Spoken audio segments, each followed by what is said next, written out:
Okay, so we are back for another video today. You've seen me butcher that tenderloin not too long ago, just a little bit ago. So what we're going to do is I'm going to show you how I do my tenderloin. Okay, so I have about a 7.5 to 8 ounce piece of tenderloin here. Okay, very simple recipe. It's going to go really quick. I like to do this in a cast iron pan because I get a good sear.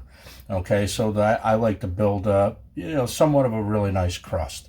So that's the reason why I'm using a cast iron pan. You can use a stainless steel pan if you want to. That's fine. Just personal preference. Over here I got some cracked pepper. Now I already salted this about 2 hours ago. Put it in the refrigerator. Just let it go on its own, basically. So just salt it, put it in the refrigerator, 2-3 hours, whatever you got. You could do it overnight as well. Not going to hurt nothing. Just trying to draw a little bit of moisture out of it to get that good sear. You're not going to get a great sear if you have a lot of moisture on your steak. A lot of people don't think so, but that's a problem. So moving on here, I got some butter, I got some rosemary and thyme, and I've got some fresh garlic, and I got a couple of I got a pen over here, which is just basically it just flips out. Always use it to check steaks or anything like that if you want to get like a really perfect steak. So I got a therm or a temperature gauge there, and I also have a temperature gauge here that runs. It's just a it's basically just like a laser. See, it just I don't know if you could see that, but it just kind of shoots a red light, tells you how hot or cold something is.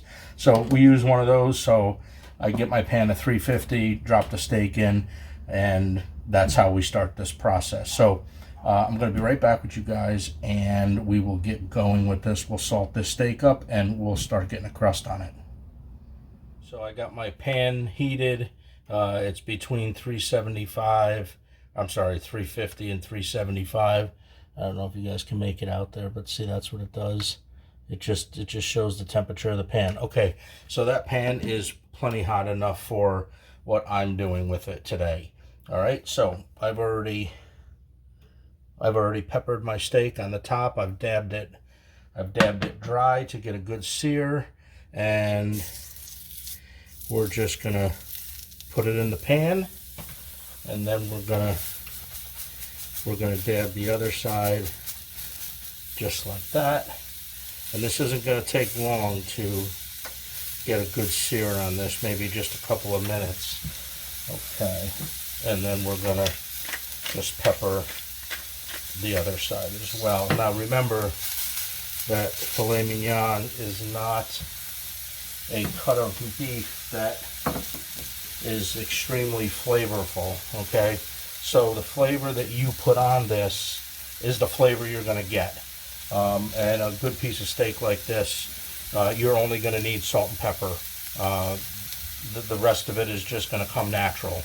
So we're going to cook this to an internal temperature of about, I like my steaks usually, I don't know, medium to a medium rare.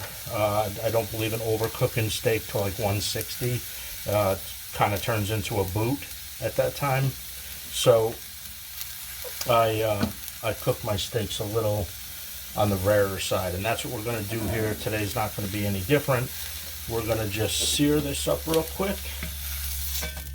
See the sear we're getting? That's what we're looking for. Now, you're not actually cooking the steak, so you don't have to get all paranoid that, oh, the steak's cooking so fast or whatever. That's really not what's going on here. You're just, you're putting color on it. You're getting a nice little reaction with the protein, and it's just adding flavor to the steak. Basically, that's all you're doing here. So we're not actually cooking it, but we are going to put this in the oven. I got my oven set to 450, and at that, we're going to turn it. We just don't want it too long on one side. We're going to let it crust up on this side as well. So anyways, like I was saying, we got our oven set for 450, and we're going to put this in the oven for about 8 minutes. And this is the reason why you have a pen like this, to keep checking your temperature. I'm looking for an internal Of a fully cooked, I'm looking for it at about 125, 122. So I'm going to pull it out of the oven at like 110. And that'll give me time to bring it back up on the stove, throw some butter in the pan, some rosemary, some olive oil, or some rosemary, some thyme, and some butter. And we're going to baste it. Then we're going to start our basting. And then once it hits our temperature of like 122, we're going to take it out of the pan. See, look, beautiful, right? Okay, so that's all we're doing, just like that. We're going to give the sides just a quick, nothing special here, just real quick, because you don't want, you just want to brown it, literally. Just like that, just brown it, just a little color. And that's far from being done, okay? So I look at that steak and say, you know what, maybe another 30 seconds on each side, and then it's going in the oven. So it's good to be back making videos again. I had a little bit of time off, which I explained in my other video of why, but I'm glad to be back doing videos again. Hopefully we can keep them up, but I can't promise one a week like I used to do, but we're gonna try. We're gonna try to do what we can do. Okay, so this steak, as far as I'm concerned, has enough color on it. It's got enough browning on it, so now this is going into the oven for about 8 minutes, and as soon as it comes out, we will pick up the video again, and I'll show you what I do with it after that, okay? We just took this out of the oven. We got our cooking temperature. All we're going to do now is we're just going to add some butter to our pan. Just like this. Some thyme, some rosemary, some fresh garlic, just like that. And now we're just going to make sure you have a towel if you're using a cast iron pan, because that's one hell of a burn. Okay, and the only thing that we're going to do with this here now is we're gonna baste this a little bit as soon as this butter melts.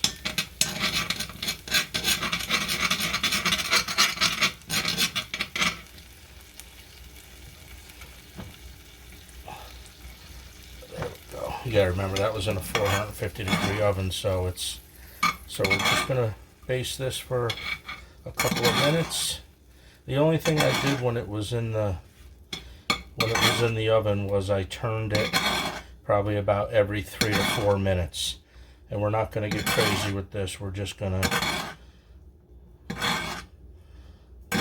keep basting this just like this. Nothing difficult, right? I don't think any of my recipes are very difficult, but there we go. Get this down in there. Flavor up that butter a little bit and keep basting it. Just like that. Just like that. Alright, now we're almost done.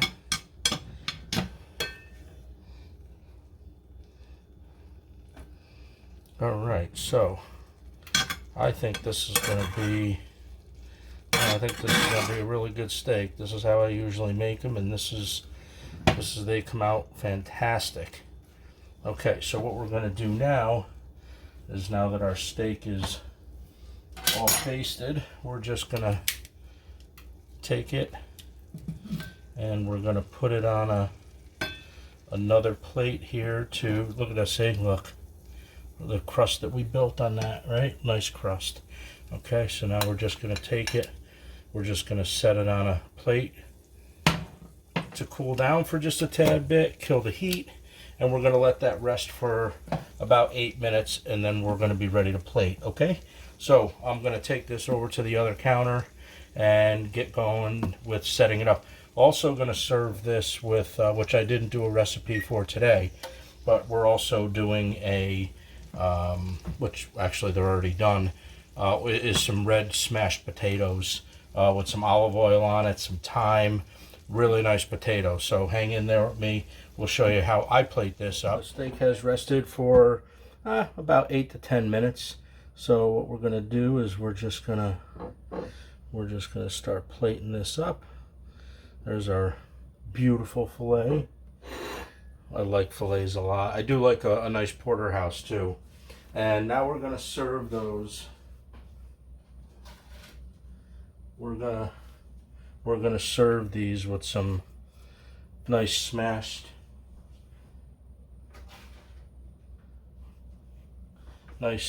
potatoes.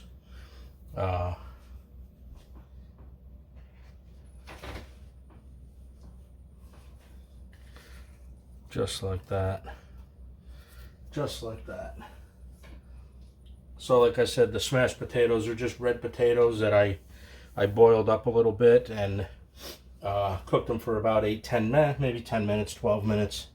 And then we smashed them, put some olive oil on them, put them in the oven, put some thyme on them, salt and pepper.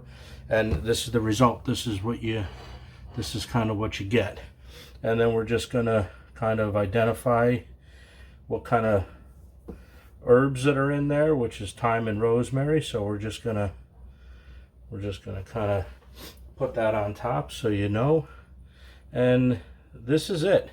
This is how I make my tenderloin filet mignon and some smashed potatoes. So let's cut into this. This is probably going to be medium, somewhere around medium. That's at least what the temperature, the probe said. So let's cut into this.